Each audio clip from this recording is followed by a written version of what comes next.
The stars shimmered like scattered diamonds across the obsidian expanse of space. From the observation deck of the ardent Voyager, Captain Elias Rowe stared out at the infinite dark, the quiet hum of the ship vibrating faintly beneath his boots. Humanity's reach had extended far, but not far enough to make the void any less lonely. He'd been out here for 6 years, charting unclaimed sectors near the Orion Divide. The crew had grown smaller with every mission, budget cuts, reassignment, and the occasional tragedy. Now only 3 souls remained aboard the Voyager: Elias, his aging navigator Tull, and the ship's xenobiologist, the most enigmatic member of them all, Lyra Vathar. Lyra wasn't human. She joined the crew 2 years ago as part of a diplomatic exchange with the Aetheri, a humanoid alien species known for their crystalline skin and psychic resonance abilities. The first time Elias saw her, he'd been struck dumb. Her silver eyes shimmered like molten mercury, and her hair, fine glimmering strands that caught the light, seemed alive. She spoke in calm, melodic tones, and every word carried a strange weight, as if meaning resonated not just in sound but in thought. Elias respected her professionalism, but there was something more, something unspoken that always hung between them like static in the air. He'd never admit it aloud, of course. Not to Tull, not to himself. The universe was too vast for a captain to be distracted by something as fleeting as attraction. But tonight, as they passed the edge of the uncharted nebula K-47, a place Aetheri legends called the Memory Sea, he felt that familiar restlessness again. A pull, both toward the unknown and toward her. "Captain," Lyra's voice came through the calm, soft yet commanding. "I'm detecting an energy pattern in the nebula. It matches no human or Aetheri technology." Elias turned toward the main console. "Location: 50,000 kilometers ahead. It's faint but structured. Like a beacon." He frowned.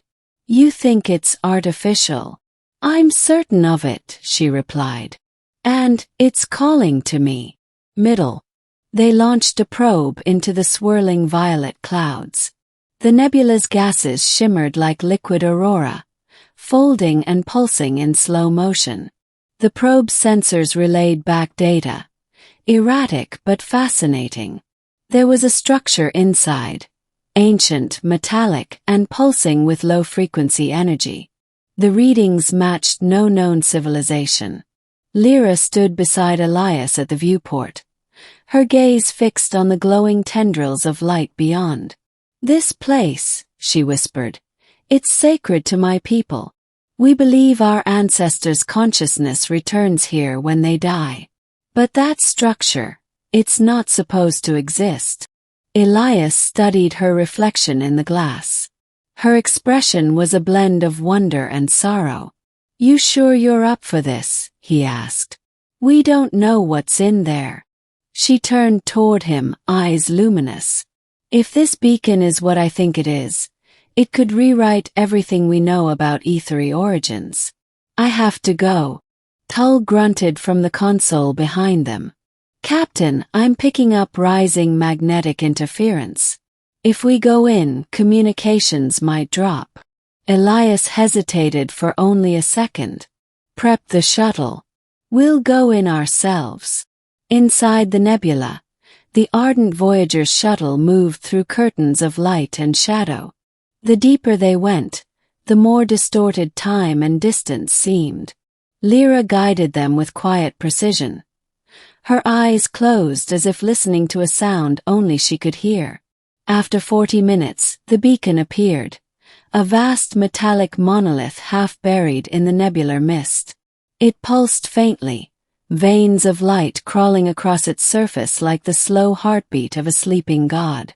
They landed on a platform jutting from the structure.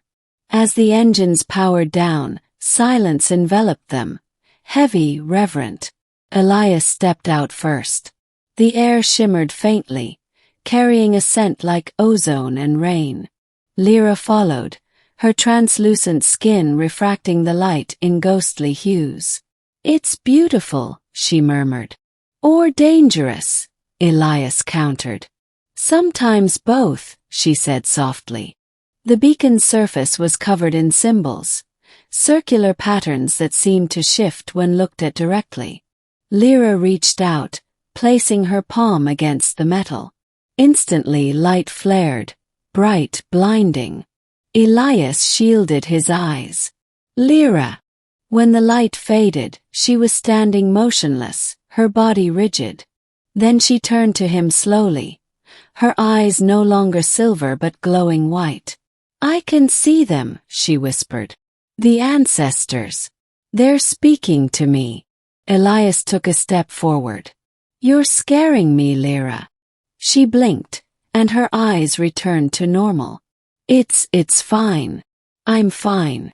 But her voice trembled. "They showed me something.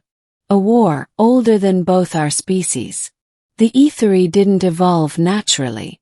We were made." "Made?" Elias asked. "By humans." He stared at her. "That's impossible. Your people, before the collapse, before you lost your first colonies. You created us, bioengineered us to survive environments you couldn't. When the wars came, you abandoned the project. We adapted. We forgot." She looked at him then, really looked, and for a moment he saw pain deeper than centuries. "We're your descendants, Elias. Your lost children." He couldn't find words. The universe, already vast and lonely, suddenly felt heavier. Then the ground trembled. The beacon's light pulsed faster, almost frantic. Alarms blared in the shuttle.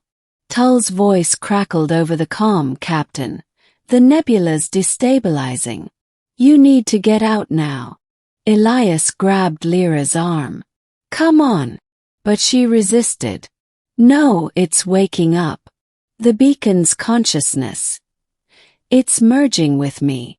"Lyra!" he shouted, shaking her. "You'll die." Her gaze softened. "If I don't finish this, the energy could tear the nebula apart, destroy everything within light years." He clenched his fists. "There has to be another way." She smiled faintly. "You humans always say that." Before he could stop her, she stepped into the glowing heart of the structure. Energy rippled around her, rising in waves. Her body began to dissolve into light, not burning but transforming. Elias ran forward, but the force field threw him back. Her voice echoed inside his mind, calm, intimate. "Elias, you were right to be afraid of the unknown. But sometimes the unknown is what saves us." Then everything went white. When he opened his eyes, he was back on the shuttle. The beacon was gone.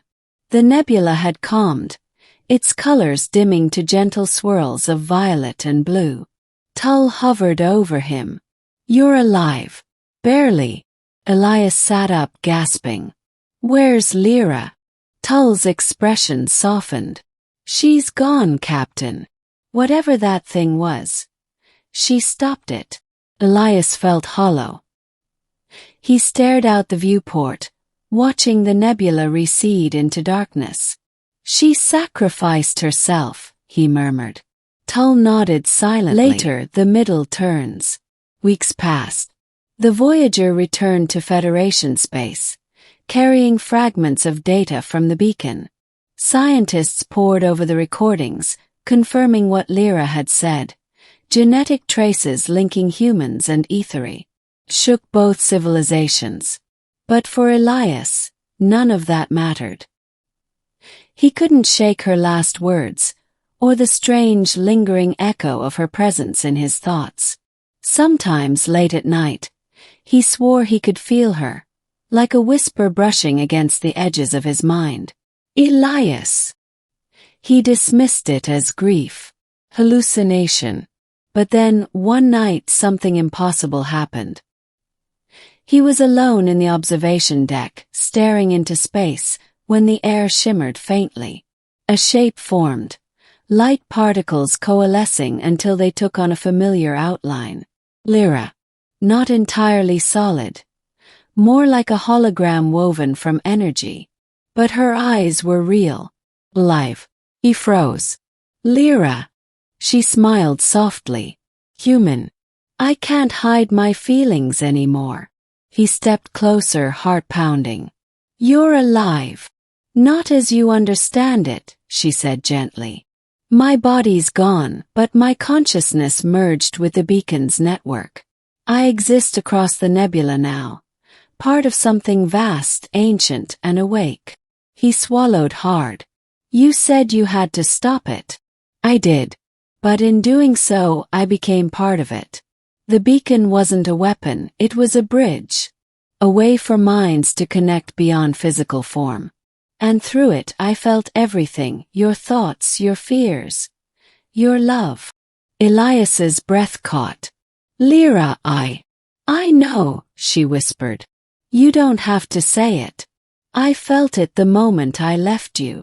Her form flickered, growing dimmer. I don't have much time. The energy holding me here is fading. Don't go, he said, stepping forward. Please. There has to be a way to bring you back. There isn't, she said softly. But I can leave something with you. She reached out, and though her hand was made of light, he felt warmth as her fingers brushed his cheek. A piece of my consciousness. It will live within your neural field, faint, quiet. You'll never be alone again. His vision blurred with tears. Why me? Her smile trembled. Because you looked at me and didn't see an alien. You saw me. The light brightened again, surrounding them both. Elias. Promise me you'll remember who you are. And who we were. He tried to answer, but the words stuck in his throat. Then she was gone. Ending. Months later, the ardent Voyager stood retired in orbit above Earth. Elias had been reassigned to command a new diplomatic fleet, the first joint venture between humans and Ethery. The discovery of their shared origins had united the two species in ways no treaty ever could. But even amidst celebration, he felt her absence. The morning of the launch, he walked alone to the old Voyager's observation deck one last time. The ship's hum was faint now, like a fading heartbeat. The stars outside looked the same, infinite and indifferent. He closed his eyes, remembering her voice. Human. I can't hide my feelings anymore. He smiled faintly. Neither can I. A gentle warmth flickered at the edge of his mind. Familiar, comforting. A whisper not of sound but of thought. Then don't. He froze. The whisper deepened, clearer now. Unmistakably her. The bridge still exists. When you sleep, when you dream. You'll find me there. He laughed softly, wiping his eyes. You really are impossible, Lyra. So are you, she teased. That's why I love you. He looked out into the void, the place where stars were born, where consciousness and matter intertwined, and for the first time in years he didn't feel alone. As the engines of the new fleet ignited, their light reflected in the glass before him. Elias took a deep breath, his voice steady, resolute. Let's go home. And somewhere beyond the reach of matter, among the glowing tendrils of Nebula K-47, a pulse of light shimmered, like the heartbeat of something alive waiting.